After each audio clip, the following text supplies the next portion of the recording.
기도드리겠습니다. 그러므로 나를 사랑하고 사모하는 형제들, 나의 기쁨이요 멸류관 아닌 사랑하는 자들아, 이와 같이 주 안에 서라.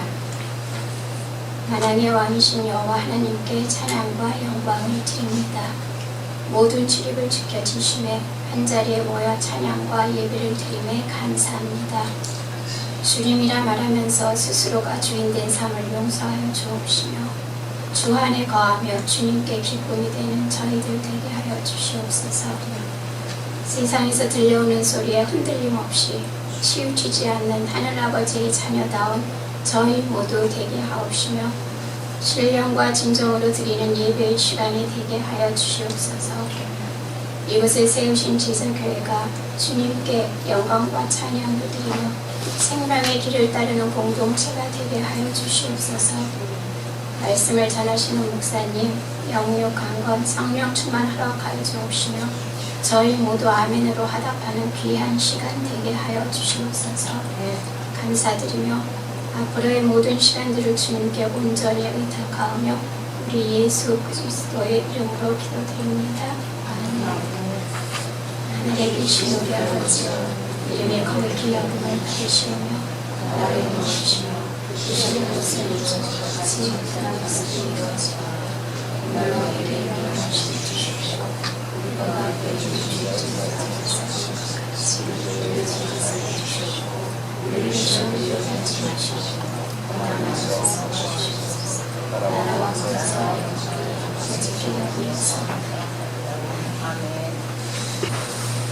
오늘 하나님께 주신 말씀은 시편 22장 1절부터 10절입니다. 주님, 내 영혼이 주님을 기다립니다. 나의 하나님, 내가 주님께 의지하였으니 내가 부끄러움을 당하지 않게 하시고 내 원수가 나를 이기어 승전가를 부르지 못하게 해주십시오.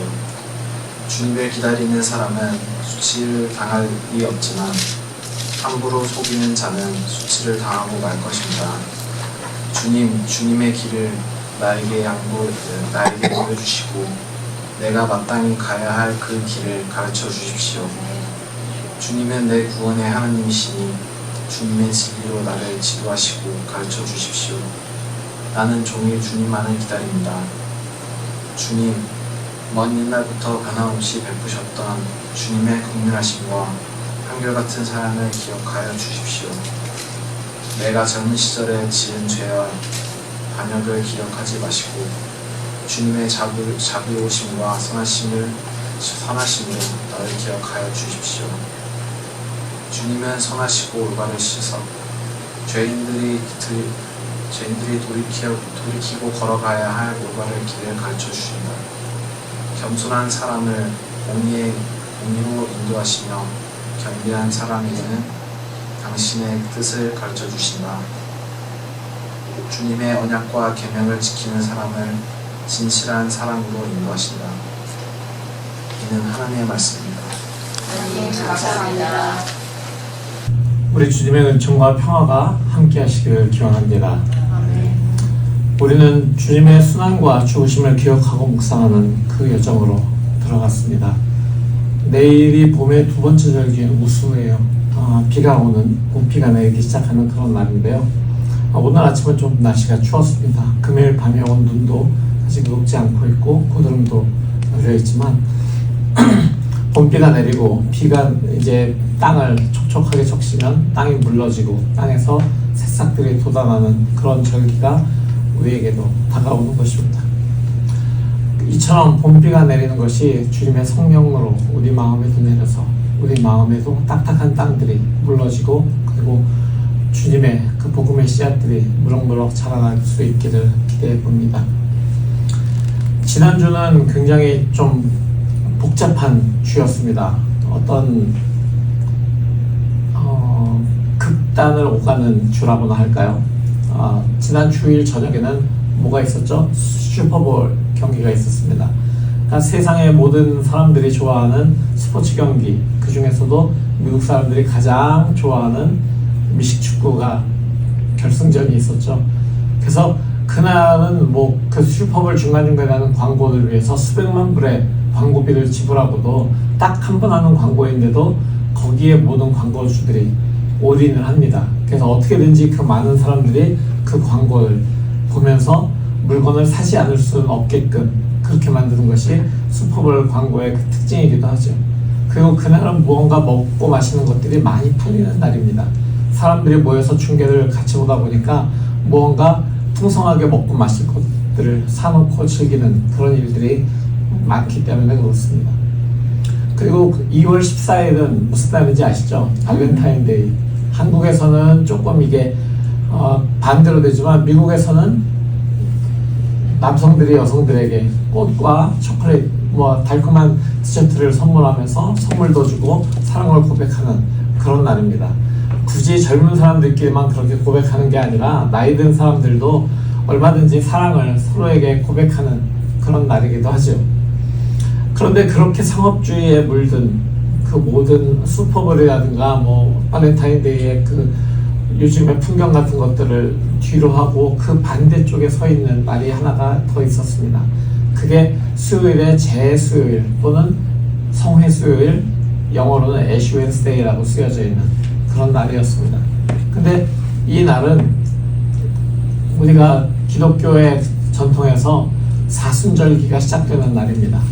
왜 사순절기를 시작되는 날을 재수요일이라고 부르느냐 하면은 그 재자가 이제 그 무언가가 타고 남은 그 재, 바로 그걸 의미하는 거죠. 근데 그 재를 몸에다가 바른다거나 뿌린다거나 재 위에 앉는다거나 이렇게 하면은 어떻게 되죠? 까맣게 그 재가 다 묻습니다. 그렇기 때문에 그 재를 온몸에 묻히거나 재 위에 앉는다라고 하는 것은 이스라엘 사람들 전통에서는 그것이 자기의 죄를 고백하는 그런 회개의 모습이기도 했어요. 그래서 회개를 하기 위해서는 재 위에 앉아서 재를 뿌리고 또 얼굴에도 묻히고 그리고 자기의 겉옷을 찢고 앉아서 금식하면서 하나님 앞에 자기의 죄를 고백하는 그 날이 이제 재수요일입니다. 그리고 또 그 재의 한 다른 뜻은 창세기의 기원을 두고 있기도 한데 우리가 흙으로 만들어진 존재입니다. 사람을 하나님께서 흙으로 빚어서 만드셨는데 인간이 아담과 이브가 하나님께 배반하고 거역하고 에덴 동산에서 쫓겨나게 될 때 그때 하나님께서 너는 흙에서 났으니 흙으로 돌아갈 것이다 라고 말씀하시죠.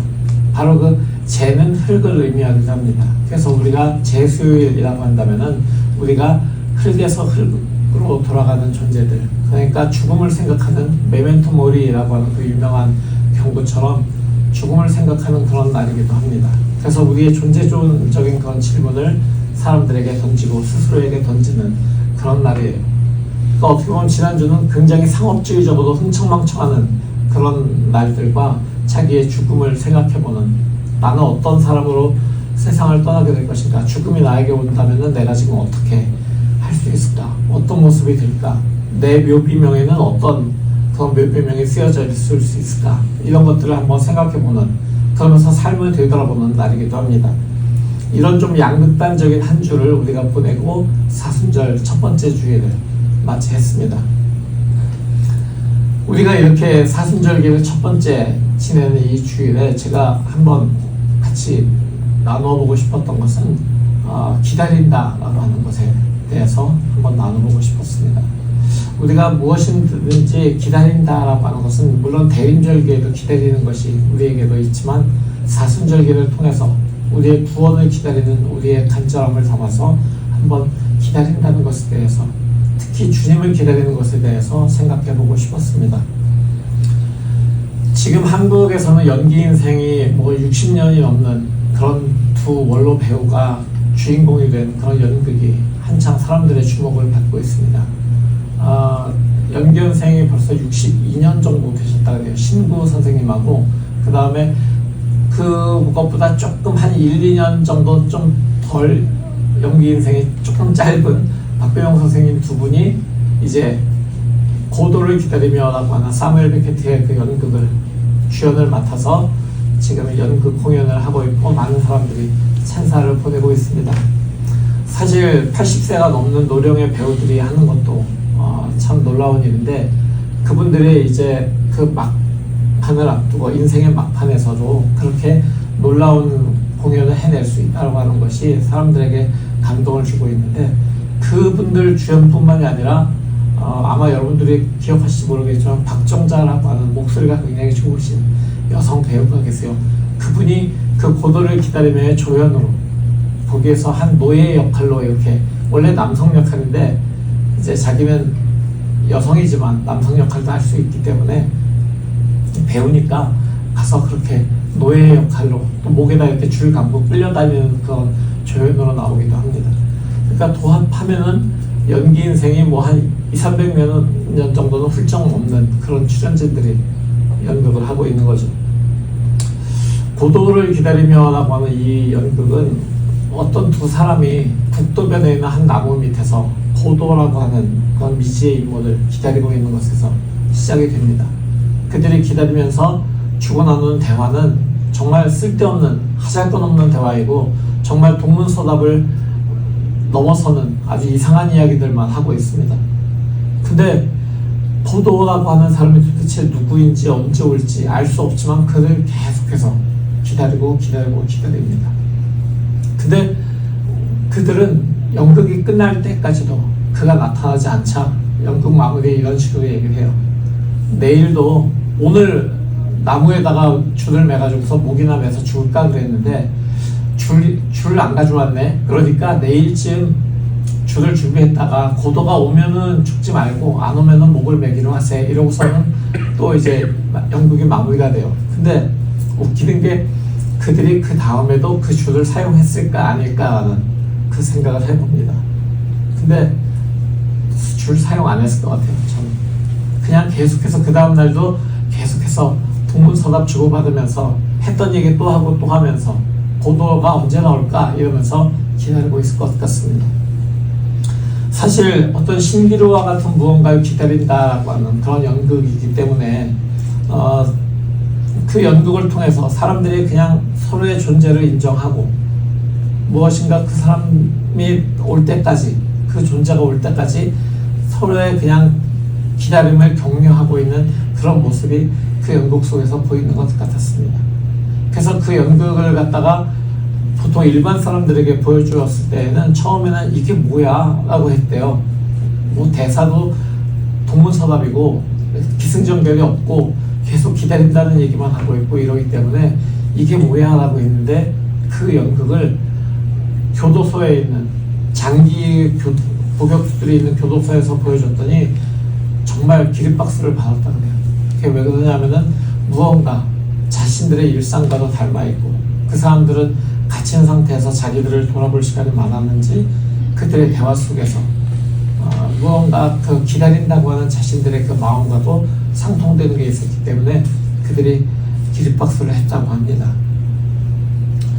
기다림이라고 하는 것은 우리가 소망 중에 기다린다라고 하는 것이 맞을 것 같습니다. 기다림에 있어서 희망이 없다면 사실 기다릴 이유도 없습니다.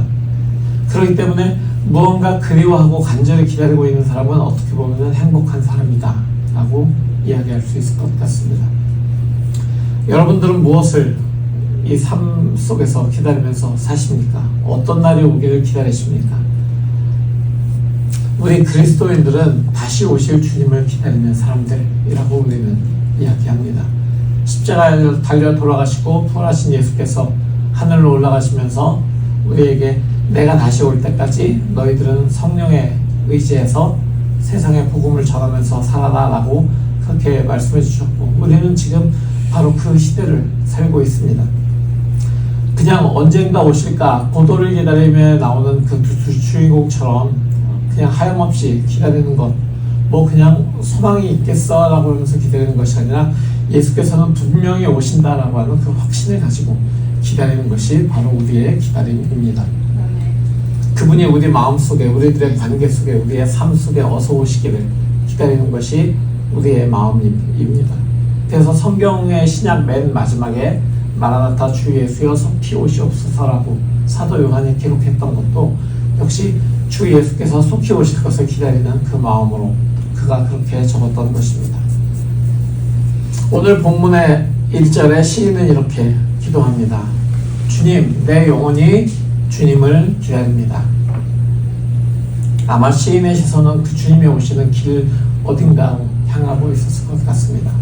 자기가 살고 있는 그 지점에서 길이 이어져 있는 곳을 끝까지 쳐다보면서 주님이 언제 오실까, 또는 하늘을 쳐다보면서 주님이 언제 오실까라고 바라보고 있었을 것 같습니다. 스스로는 헤어나올 수 없는 그런 곳에서, 그런 상황 속에서 시인은 주님을 기다리고 있습니다. 그러면서 어쩔 수 없는 자기의 마음을 하나님께, 주님, 내 영혼이 주님을 기다립니다 라고 하는 이 탄식으로 주님께 기도하고 있습니다.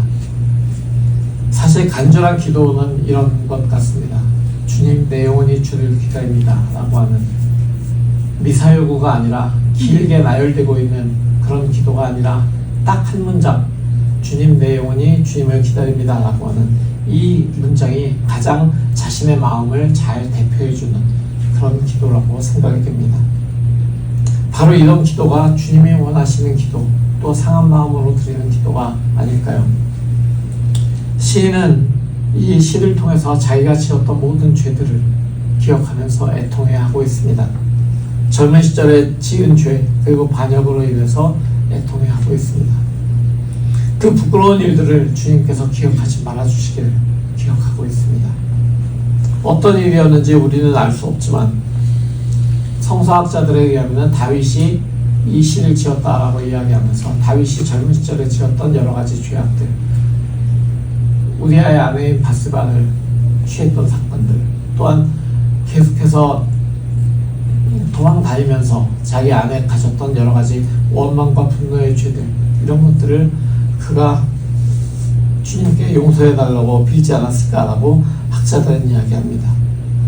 그렇지만 다윗이, 시인이 하나님께서 나를 용서해 주신다라고 하는 확신이 없다면 어떻게 이런 기도를 드릴 수 있었을까요? 만약에 그 확신이 없다면 사실 누군가 오지 않는 것을 계속해서 기다리는 것 같은 그런 소망이 없는 그런 기다린 것처럼 확신이 없는 기도는 아마 드리나 마나였을 것 같습니다. 사실 하나님께서 마침 아주 냉정한 심판관이 되어서 우리 죄를 살피신다면, 우리 죄를 돌아보시고 심판을 하나하나 하신다면은 누가 나 자신은 무죄입니다 라고 이야기할 수 있을까요? 그래서 시인은 주인의 자비로우심, 주님의 선하심으로 자신을 기억해달라고 주님께 간구하고 있습니다. 하나님을 거역하는 우리의 성정보다 우리를 사랑하시는 하나님의 성정이, 하나님의 사랑이 더욱 크심을 시인은 확신하고 있었던 것입니다. 바로 그것이 우리가 주님을 기다리며 가지는, 주님께 기도하면서 나아가는 그 소망인 것입니다. 때때로 우리는 하나님의 오심과 선하심을 믿습니다. 하지만 여전히 불안할 수밖에 없는 것, 그것이 세상을 살아가는 우리의 운명인 것 같습니다. 모든 주님의 말씀은 믿음을 가져라 라고 우리를 격려합니다. 성경을 계속해서 읽어보아도 성경의 모든 기자들이 믿음을 가지고 마음을 담대히 하고 용기를 내라 라고 이야기합니다. 하지만 우리의 믿음은 늘 흔들립니다. 왜냐하면 우리의 믿음을 흔들어대는 많은 세상의 그런 관계들, 세상의 시선들이 있기 때문이죠. 그런데 우리가 어떤 구체적으로 어려움을 가지고 있는지, 시인이 어떤 구체적으로 어려움을 겪고 있는지 우리가 알 수 없지만 그를 지켜보고 있는 그의 원수들이 그에 가까이 있었다라는 것을 우리는 본문을 통해 볼 수 있습니다. 시인이 잘못을 저지르기도 하지만 그는 어떻게 보면 하나님의 뜻대로 살려고 열심히 애를 써가는 사람이기도 한 것 같습니다. 그런 모습이 어떻게 보면 딱 이 시간에 앉아있는, 이 자리에 있는 저와 여러분의 모습인 것 같기도 합니다. 그리스도인이라고 하면서 세상에서는 죄에 자꾸만 유혹에 넘어가기도 하고, 그리고 다시 와서 회개하면서 주님 앞에 다르게 살려고 하고, 이를 반복하는 모습이 시인의 모습, 그리고 지금 우리의 모습인 것 같다는 말입니다. 그렇지만 때때로 우리도 역시 불의에 맞서기도 하죠. 불의에 저항해서 우리의 목소리를 내기도 합니다. 입을 틀어막힐지언정, 쫓겨날지언정 불의에 맞서는 목소리를 내고 있습니다. 그렇지만 그런 삶을 살다가 우리가 불의한 자들로부터 위협을 받을 때도 있어요. 불이익을 당할 때도 있습니다. 어떤 때에는 너만 깨끗한 척하냐? 라고 하는 비아냥을 들을 수도 있습니다. 그럼에도 불구하고 우리는 잘 되는 것을 보여줘야 됩니다. 주님 안에서 주님을 기다리고 소망하는 사람들이 잘 된다라는 것을 보여줘야 됩니다. 악한 사람들에게 착 잡힐 일을 우리는 그래서 하지 말아야 되는 것입니다. 되도록이면 서로 성도들 간에도 서로에게 걸림돌이 되지 않을 그런 삶을 살아가야 되는 것입니다. 그렇지만 아무리 조심해도 넘어집니다. 제가 어릴 때 얘기를 예전에 해드린 얘기가 적이 있었는데 항상 넘어지던 때가 있었는데 그 돌을 보면서 넘어지는 거예요. 그 돌을 보면서 거기에 걸려서 넘어지던 그런 저를 보면서 우리가 지금 똑같이 그러고 있다. 나도 지금 똑같이 그러고 있다라는 말씀을 드린 적이 있습니다. 그렇기 때문에 시인은 오늘 하나님께 도움을 청하는 겁니다. 자기의 그 스스로의 노력으로 정신 똑바로 차리고 걸어가려고 해도 그래도 자꾸만 넘어지는 자신을 보면서 주님, 제가 넘어지지 않도록 유혹에 걸리지 않도록 저를 도와주십시오. 이렇게 시인은 하나님께 간구하고 있는 것입니다.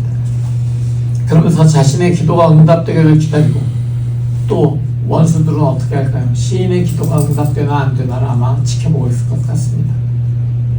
만일 하나님이 시인의 기도에 응답하지 않으시면은 원수들은 거봐 하나님 안 계시잖아 라고 그렇게 놀리거나 또는 뭐 하나님이 계시더라도 인간 사회는 관여하지 않으신다 라고 그렇게 이야기할 것이 뻔합니다. 그렇기 때문에 하나님을 믿는 우리의 삶은 하나님이 살아계시다고 하는 그 사실을 증언하는 그 증언이 되어야 됩니다. 풍요롭게 살아야 된다. 뭐 아까도 믿는 사람들이 잘 되어야 된다라는 것이 우리가 부자로 살고 돈 많이 벌고 풍요롭게 살고 높은 자리에 올라가고 그렇게 살아야 된다라고 하는 것이 아니라 적은 것을 가지고도 아주 행복하게 살 수 있는 것, 가진 것이 없어도 다른 사람에게 나누어주면서 기쁘게 살 수 있는 것, 그리고 어려운 일을 만나도 정신적으로 우리가 좌절하거나 낙담하는 것이 아니라 그래 그럴 수 있어 라고 한마디 하면서 넘어갈 수 있는, 툭 털고 다시 일어설 수 있는 것, 그것이 바로 우리의 삶이어야 되는 것입니다. 어떤 경우에도 사랑을 택하고 어떤 경우에도 생명을 살리는 일을 택하는 것, 바로 그것이 그리스도인들이 해야 할 삶의 모습인 것입니다. 그래서 시인이 아마 이렇게 기도하는 것 같아요. 주님을 기다리는 사람은 수치를 당할 리 없지만 함부로 속이는 자는 수치를 당하고야 말 것입니다. 주님을 기다리는 사람은 수치를 당하지 않는다라고 지금 시인은 이야기합니다. 그렇지만 주님을 기다리지 않고 함부로 사람들을 속이는 자는 수치를 당할 것이다 라고 시인이 얘기하는 것입니다. 그러면서 시인이 이렇게 얘기해요. 주님, 주님의 길을 나에게 보여주시고 내가 마땅히 가야 할 그 길을 가르쳐 주십시오. 진짜 기도가 바로 이런 기도인 것 같습니다. 주님의 길을 나에게 보여주시고 그 길을 마땅히 가야 할 그 길을 가르쳐 주십시오. 나에게 무엇을 주십시오. 나에게 무엇을 어떤 문을 열어주시고 내가 어떻게 잘 되도록 해주시고가 아니라 주님의 길을, 그 길이 어떤 길인지 나에게 보여주시고 또 내가 마땅히 가야 할 바로 그 길, 주님의 길을 나에게 가르쳐 주십시오. 바로 그것이 진정한 기도입니다. 우리는 인생의 갈림길에 하루에도 수십 번 서 있습니다. 하루에도 수십 번 선택을 해야 될 상황이 있습니다. 물론 요즘에는 선택장애라는 것도 있어서 이걸 해야 될지 저걸 해야 될지 참 그걸 선택하는데 오래 걸리는 사람들이 많기도 하지만 그래도 그때 바로 그 순간에 하나님께 마음을 집중하고 주님, 제가 무엇을 선택해야 됩니까? 라고 기도한다면 주님께서는 바로 무엇을 선택하라, 어떤 길로 가야 된다라고 우리에게 선택의 해답을 알려주실 것입니다. 바로 이렇게 하나님께 묻고 인도하시기를 기다릴 수 있는 신앙, 이것이 성숙한 신앙입니다. 성급하게 하나님의 답을 구하는 것, 이것이 아니라 계속해서 인내로 기다리는 것, 이것이 성숙한 신앙인의 태도입니다. 그러기 위해서 우리가 날마다 하나님 앞에 겸손하게 서야 됩니다. 마땅히 가야 할 길을 알려달라고 기도해야 합니다. 그리고 그 길을 알게 하실 때 주저없이 그 길을 선택하고 걸어갈 수 있는 용기를 달라고 기도해야 되는 것입니다. 그래서 그 길을 따라서 걷다 보면 우리는 그 길 끝에 서 계시는 주님을 만나게 될 것입니다. 사랑하는 성도 여러분, 세상은 주님의 길을 따라가려는 사람들에게 늘 호의적이지는 않습니다. 살다 보면 우리의 초대를 거부하거나 받아들이지 않는 그런 사람들이 훨씬 더 많습니다.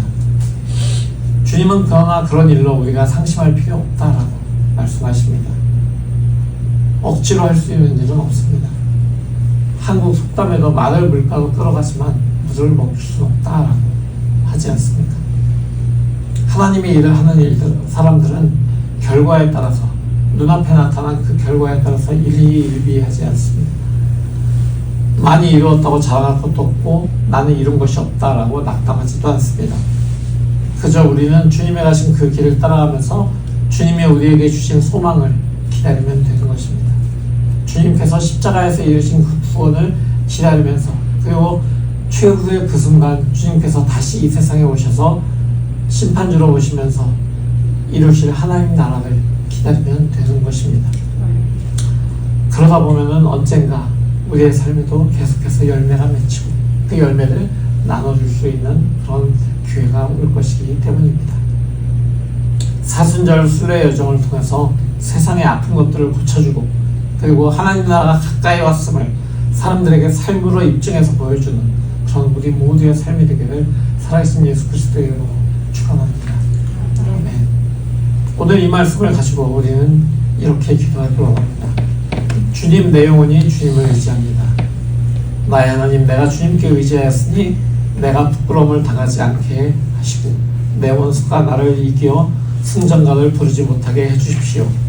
이렇게 이 두 절이 우리의 간절한 기도가 되기를 원합니다. 바로 이 말씀을 묵상하면서 기도로 나아가겠습니다. 다 같이 기도합니다. 주님, 우리가 함께 찬송한 것처럼 예수 안에 소망이 있습니다. 주님은 내 빛과 나의 노래시고 환난 중에 도우시는 견고한 반석이십니다. 바로 그 주님이 주시는 크신 평화가 모든 세상의 두려움에서 나를 건지시는 그런 귀한 평화인 것을 이 시간 고백합니다. 평화의 왕이신 주님, 이제 주님께서 그 모든 평안을 이루시기 위해서, 가장 귀한 하나님과 우리 사이의 평안을 이루시기 위해서 십자가의 길을 걸으신 사순절 첫 번째 주일을 맞이하여 우리 마음에 소망이신 주님의 그 빛을 더욱더 밝게 비춰 주시옵소서. 이 시간에 이 자리에 앉아있는 우리 각자의 마음에 주님 다가오셔서 그 안에 있는 두려움들, 그 안에 있는 불안이 있다면 그 모든 것들을 주님의 평화로 바꾸어 주시옵소서. 주님의 소망으로 채워 주시옵소서. 우리가 삶의 모든 순간을 주님이 주시는 평화와 소망 가운데 살아나갈 수 있도록 주의 성령으로 역사하여 주시옵소서. 그렇게 하실 주님을 찬양하며 살아계신 예수 그리스도의 이름으로 기도합니다. 아멘. 사랑하는 성도 여러분, 복음의 말씀 들었으니 세상으로 나아가십시오. 주님이 우리에게 보여주신 길을 소망으로 따라가십시오. 사순절의 여정 속에서 주님의 마음을 만나십시오. 그 마음을 닮아가며 살아가십시오. 아멘. 우리 영혼이 주를 의지합니다. 사랑의 관심과 절제의 영광의 사랑과 죄를 삶으로 실천하며 주님의 길을 따라가겠습니다. 주여 우리를 도우소서. 아멘.